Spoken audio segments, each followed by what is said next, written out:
It is my privilege to be here this evening with Jack Ma, one of the great entrepreneurs of our time, of course, the founder of Alibaba. And we have so many things to talk about over the next half an hour. And of course, we also want to try to get to your questions as well. We're going to talk about Alibaba, of course, but also China, the Trump world that we all live in, globalization, trade, and so many other issues.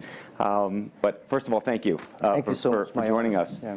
Let me start with this, which is to say that you just spent some time inside Trump Tower and went to go visit with Donald, our president-elect in the United States. Tell us about that meeting.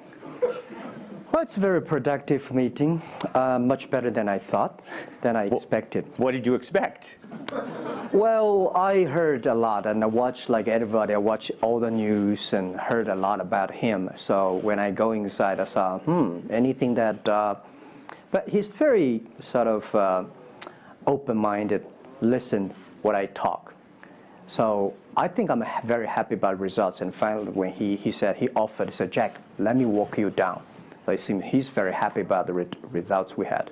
Can I ask, how does a meeting like that happen? Do you call him? Does he call you? Well, how does this take place? Well, that's the question I'm asking myself. Because someday I got some requests from people say, Jack, do you want meeting the president-elect? I say, is that true or not? Because I'm not ready for that. Because I don't know what to talk about. And then a few days later, I got another request. I got several requests, and then I saw one email with a friend, and it's very sort of specific. I thought about it. I think, yes, maybe I should go and have a talk. And at least I think President-elect Donald Trump would be happy to hear what I want to talk about. So I went. And what did you tell him? Talk about the small business, talk about agricultural products, talk about the trade between China and the USA. We especially focus on telling about how can we bring the small business in America, sell them to China, to Asia, through our network, which can create a lot of jobs for them. And you committed to create what you say is going to be 1 million jobs in the United States over the next 5 years. Yeah. Now, that's not 1 million jobs that Alibaba itself, but you're not hiring 1 million people. No, we all totally, Alibaba employee put together is like 45,000 people. We cannot hire 1 million. I cannot imagine I can manage 1 million people. Explain to us how you think about the U.S.-China relationship, given some of the comments that Donald Trump has made about China being a currency manipulator. Did that come up during your meeting? Well, I think first, in America, there's a freedom of speech, right? So he can say whatever he wants, and I respect, I understand. But of course, I have my views. We did not debate about the China-U.S. trade or manipulation. We did not debate.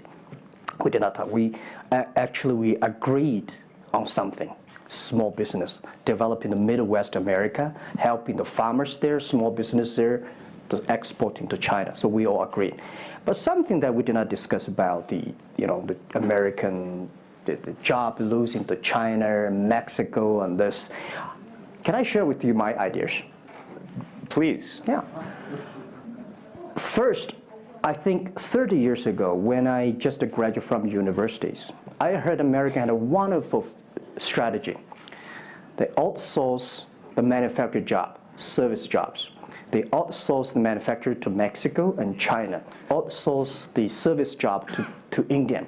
There's a book called The World is Flat. Tom Friedman, colleague at the New York Times. And I think it's a perfect strategy. You know, that the Americans said, we just want to control the IP, we just want to technology, we just want the brand, and leave the lower end jobs for the world. Great strategy. And second is that the American international companies made millions and millions of dollars from globalization. The top 100 companies in America. Amazing. I remember when I graduated from university, I tried to buy a beeper, the Motorola beeper. Cost me $250. My pay at that time is $10 a month as a teacher. And the cost of making that beeper is only $8 for a chip. Right. So past 30 years, IBM, Cisco, Microsoft, they made tons of money. The profit they made are much more than the 4 largest banks in China put together, the China Mobile Phone, China Unicom, and whatever you name it, put together. Still, these multinational companies made more money than. So their market cap grew more than 100 times in the past 30 years. But where'd the money go? This is what I'm curious, because as a business people, I always care about the balance sheet. Where the money coming, where the money go? Past 30 years, the American had 13 wars, spending $14.2 trillion. The money going there. What if they spend a part of that money on building up the infrastructure, helping the white collars and blue collars? No matter how strategy good it is, you're supposed to spend money on your own people, right? Not everybody can pass Harvard. Like me, they're not good at education, right? We should spend money on those people who are not good at schooling. And the other money, which I'm curious about, is that when I was young, I heard America is about Ford and Boeing, those big manufacturing companies. Last 10, 20 years, I heard about is Silicon Valley and Wall Street. The money go to the Wall Street. And what happened? Year 2008. The financial crisis wiped out $19.2 trillion USA alone. They wiped out all the white collars and destroyed 34 million jobs globally. So what if the money is not Wall Street? What if the money spent on the Middle East, Middle West of the United States, developing the industry there? That could be changed a lot. So it's not the other countries steal jobs from you guys. It is your strategy. Okay, but you do not distribute the money and things in a proper way. This is what I. And now we're having a backlash. And that backlash is a rebuke of globalization. And so much of the conversation, frankly, that we have here, and that backlash is happening in the United States. But I will say President Xi was here yesterday. You had lunch with him. And he was quoting Abraham Lincoln. What did you make of that? Well, I would say that globalization is a great stuff. It's the USA, it's developed countries to teach us how to do globalization. I remember 2002 or 1 before China joined the WTO, everybody in China was worried. Me, I was worried. Because what if all the international products come to China, destroy our industry, and we have to lose a job? So convince the China, after 20 years, then you guys are say, this is a terrible thing. I believe globalization is good, but globalization needs to be improved. This is Donald Trump, President-elect, want to solve it, the problems. That globalization, I think, should be inclusive globalization. In the past 30 years, the globalization was controlled by 60,000 big companies. 100 years ago, globalization was controlled by several kings and emperors. What if next 30 years we can support 6 million business doing business across the board? What if in next 30 years we can help support 20 million small business can do business across the board? So this is something which I believe globalization should be inclusive. And do you think that the words of President Xi will happen in reality, which is to say that China has largely acted on its own behalf for many, many years, and now is effectively saying that the U.S. needs to continue acting on everybody else's behalf? Yeah, I think, the world needs some, such a, Mr. Xi yesterday said it's a wonderful time, it's a best time, or the worst time. The world needs a new leadership, but the new leadership is about working together. This is what I understand. We do not necessarily need one specific leader to teach us what to do, what not to do. But the world have to partner together. This is what I think. And I think as a Chinese, as a business people, I feel proud for what President Xi said yesterday. As a business person, I want the world to share the prosperity together, to join the force together. As a Chinese, I'm happy about what he committed. Yesterday he said, he speaks like us, takes the responsibility of the second largest economy. As the China's second largest economy, he has to take some responsibility. This is the first time I heard a Chinese leader make number commitment. He said, next 10 years, we are going to import $8 trillion US. This make me feel excited because China is transforming from exporting to importing. If there's a concrete number, if we can fulfill it, this is going to be huge change to the China and to the world. But don't you think that it's easier today for China to be interested in globalization because of the benefits that can accrue to China because you're continuing to develop than it is for countries that are, quote unquote, developed?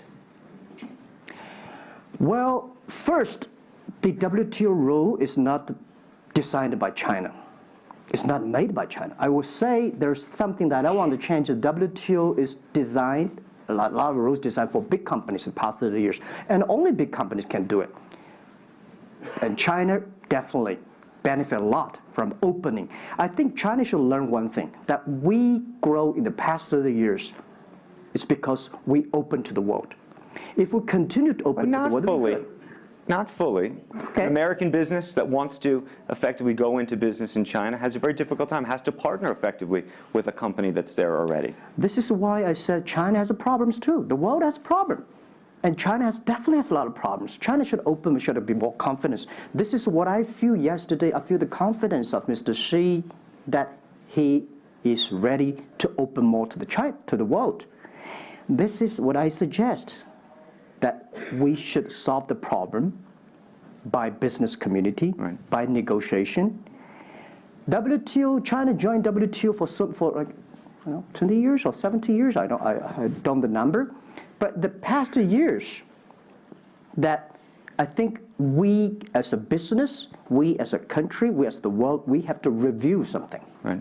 But not because unbalanced things, we stop it. You've been calling for something called EWTP. Yeah. What is that? This is what I would talk about, is that the WTO was great, but they mainly designed for developed countries, big companies. There's no opportunity for small business.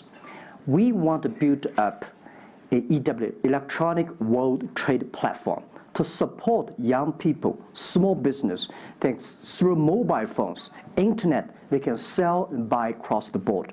And the other thing is that WTO is a very interesting organization. When you put the Doha round, when you put 200 government officers in one room, ask them to agree on something, it's impossible. I can never imagine that they can agree on something together. Business should be designed by business people. So we believe EWTP should be something that the business people sit down together, agree on something, negotiate on something, and get endorsement from the government. I want to talk a little bit about Alibaba and the model itself, because I think for many in the West, if you will, they don't necessarily understand it. And to the extent that Unfortunately, the extent that I could try to compare it to Amazon, which I know you think is an unfair comparison, one of the things that's so fascinating to me is that Amazon and Jeff Bezos have pursued what might be described as a very asset-heavy business model. They're buying airplanes. They want to own the entire supply chain from beginning to end. And Alibaba has effectively an asset-light business. It is very much, in terms of the retail piece of this, the opposite. You don't want to own the warehouses. You don't want to own the logistics companies. How do you think about that? Is Jeff Bezos right, or are you right? And is there going to be a meeting in the middle? I hope both are right. And because the world can never have one model. If the world has only one correct model, the world is too boring. Right? We need to have all kinds of models. And the people who do the model should believe in the model. And I believe what I do. Right? The difference between Amazon and us. Amazon is more like an empire. Everything they should control themselves, buy and sell. And our philosophy is that we want to be an ecosystem. Our philosophy is to empower others to sell, empower others to service, empower making sure the other people are more powerful than us, making sure with our technology, our innovation, our partners, our 10 million small business sellers, they can compete with Microsoft, IBM. Our philosophy is that we think using internet technology, we can make every company become Amazon. Remember one thing, today for our sales, our GMV last year is more than 550 billion US dollars. To hire people deliver for us, we need 5 million people. So how can we hire 5 million people deliver things for us to deliver the things we sold? The only way we do is empower the service company, logistics companies, making sure they are efficient, making sure that they make the money, and making sure that they can hire more people. But without owning the whole chain, can you do it as effectively? The idea that you're watching Amazon being able to deliver things now within hours, literally. We made 125 cities deliver within 1 day last year. Imagine, 10 years ago, deliver one thing from Beijing to Hangzhou takes about 8 days. Now you can deliver things from Beijing to Inner Mongolia, some city, within 12 hours. It's improving. You can never expect these things happen within 24 hours. We have patience. So I think, can you imagine that within the 11/11 Singles Day, we sold $17 billion, and by delivering more than 600 million packages within 3 days. This is happening, and this is what we feel proud of. It's not how much money we make. It's not how powerful we are. We think because of the technology, we can make the technology very inclusive, that every small companies can use it. This is my dream, because I started my first business in 1992 in China as a small business. In order to borrow money, 5,000 US dollars from bank, took me 3 months to acquire, still failed. So difficult to be a small business. Today, with the technology, we can empower them. This is something I want to do. One of the critiques, as you know, and it continues to linger around Alibaba, is the piracy issue. There's an IP issue, and it's an issue all over China, but you take the brunt of a lot of it. Yeah. How much progress have you made in your mind, and how do you think about some of the regulatory bodies in other countries, including the US, that continue to criticize Alibaba for these issues? First, when we start do this business, as a business like this size, you have to take all the criticism. You have to listen what is right, what is wrong. And second, as an e-commerce, when you put 10 million small business, empower them to sell. We do not like Amazon buy. We cannot check. Even when you buy $55 trillion or $550 billion, you cannot check every product. So the model itself and the e-commerce itself may have a lot of these flaws. And third, I would say in the past 17 years, we are the leader of this anti-privacy issues, the IP, protect the IP. But the second, we are internet companies. We do not have the law enforcement. We find this guy is selling cheap, fake products. We delete them. We cannot arrest them. But we had a huge progress. Last year alone, we put 400 people into jails. We deleted 370 million fake products listing on our site. I would say we are the leaders, and we are using the big data to check who's buying, who's manufacturing, who's selling, what is the address. So now I'm happy about the whole world, especially China, all the government organization, start to realize the issues. So I would tell you, good thing is that today, when you go to those criminal group, which I call them criminals, those fake products manufacturers, sellers. You've praised the quality, though, of some of these. I would talk about it later, right? Those criminals said they can go anywhere but not Taobao and Tmall, because using our data, we trace where they are, who they are, what's the address, what the amount. and we will deliver this to the police station and working with them to arrest them.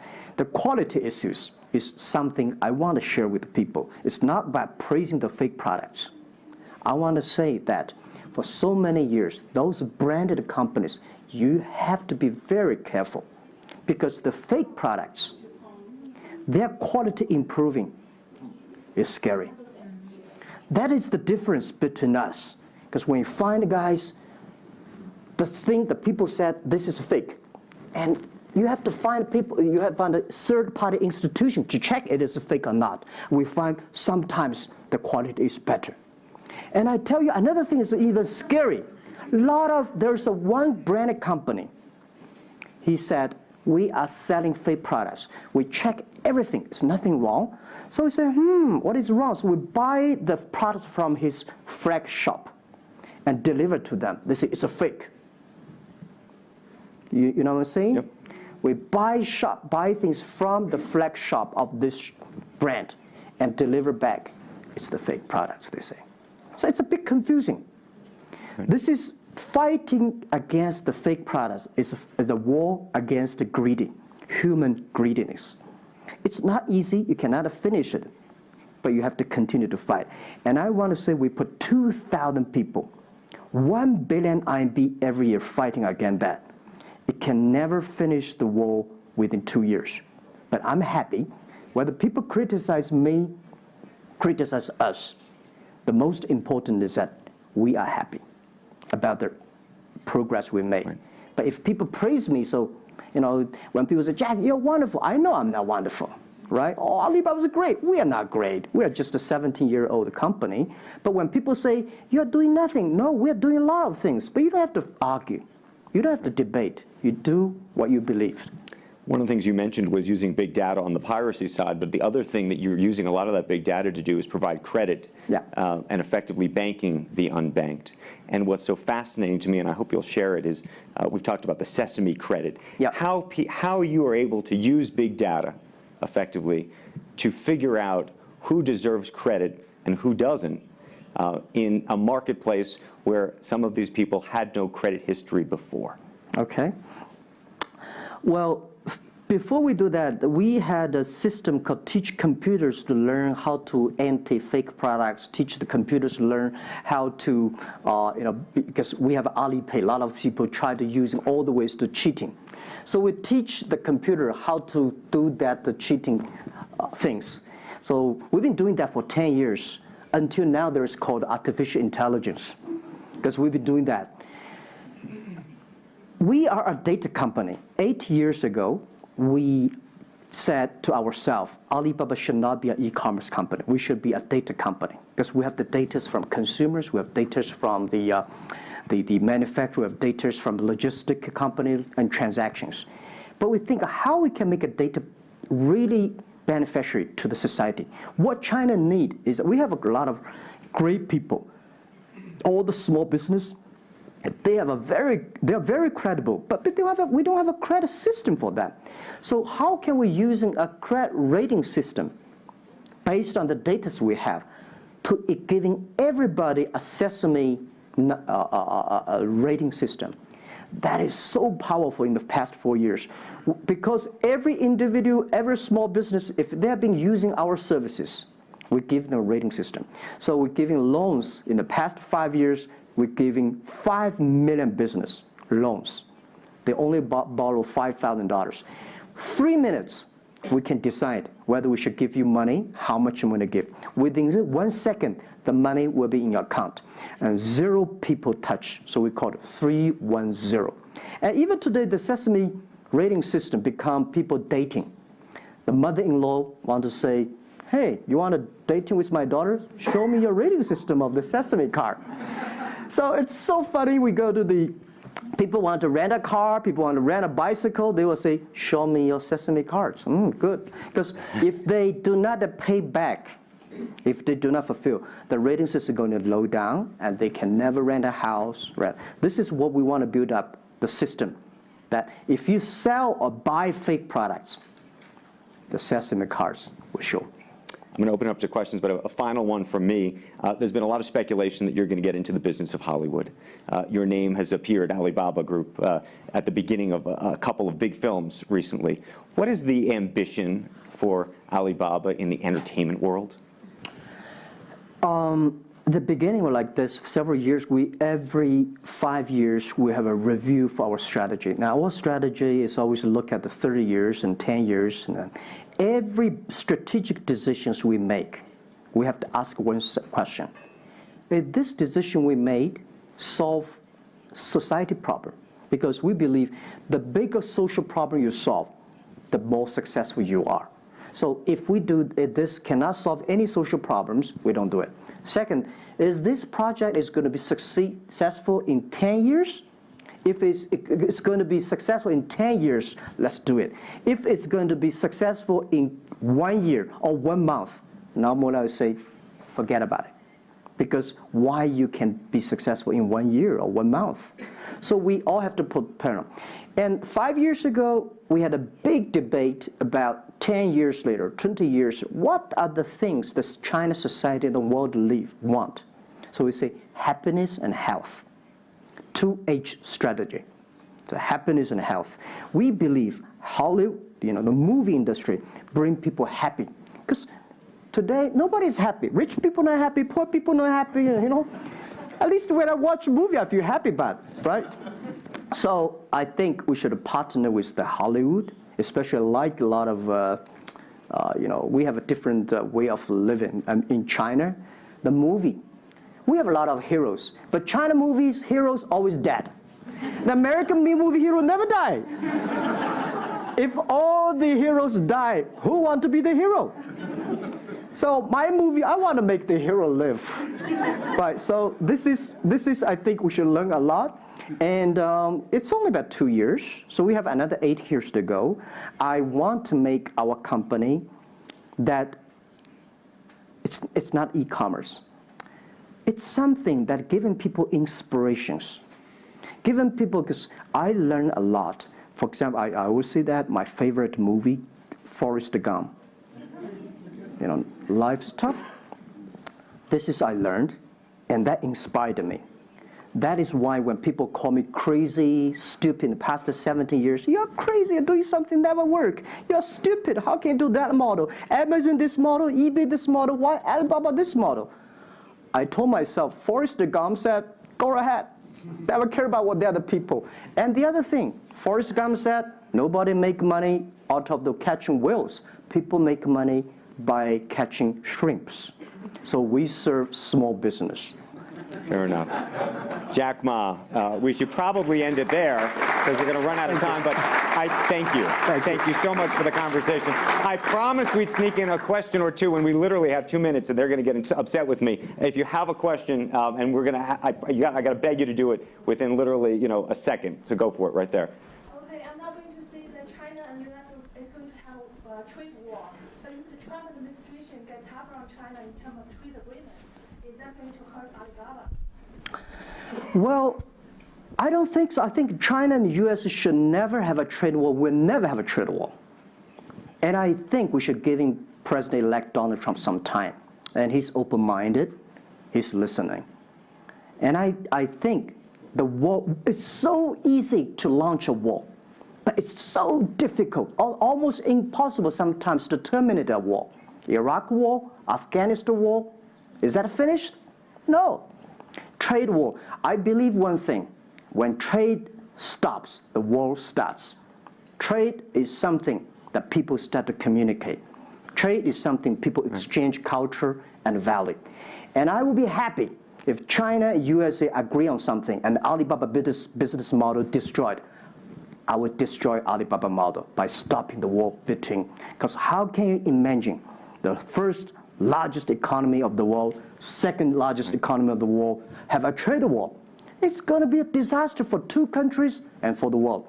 If anybody can do something to stop it, do anything to stop it. Did you have a reaction to Trump and the situation with Taiwan and how he's thinking about that? Well, Taiwan, I think this is not something about government. This is not something about business. It's something about the people. If the Taiwan issue is the population, if you do Taiwan issue, it's like against 1.4 billion people. So this is another issue. So we're talking about trade. We're not talking about Taiwan. Very politic. Let's take one final question if we can. I think we can steal one more in. Yes, sir, right there. I'm not a politician. I try to This speak is like me, this. a credit store. How do you assure you are not messing up with people's life and you are not dictating the whole, credit kingdom or the system? Because now you are the decision makers, you are the rule makers. Okay. First, I'm not sure. People say, oh, this is uncertain world. Every day is uncertain. The only certain day was yesterday. I'm not sure about that in the future I will dictate, I will be stupid. That's why I should retire early when I'm young. That is why I have a lot of things that I dream I want to do. I want to do philanthropy, I want to be a teacher, I want to go back to school, I want to do the environment. And the world is so wonderful. Why should I be the CEO of Alibaba all the time? I'm coming to this world not to work. I want to come to this world to enjoy my life. I don't want to die in my office. I want to die on the beaches. It's a wonderful message. Jack Ma, thank you for the conversation. Well, can I say one last Yes, sentence? please. I just want to give my last advice to any people here that every government should pay attention to in the next 30 years are critical for the world. Every revolution, technology revolution takes about 50 years. The first 20 years, technology company. Next 30 years, the implication of the technology. Focus on next 30 years. The first 20 years, eBay, Amazon, Facebook, Alibaba, Google. Good. The most important is that make the technology inclusive, make the world change. This is 30 years. Next, pay attention to those people who are 30 years old, because those are internet generation. They will change the world. They are the builder of the world. Third, that let's pay attention to the company who have fewer than 30 employees. So 30 years and 30 years old and 30 employees. That can make the world much better. Jack Ma, thank you very, very much. Thank you. Thank you.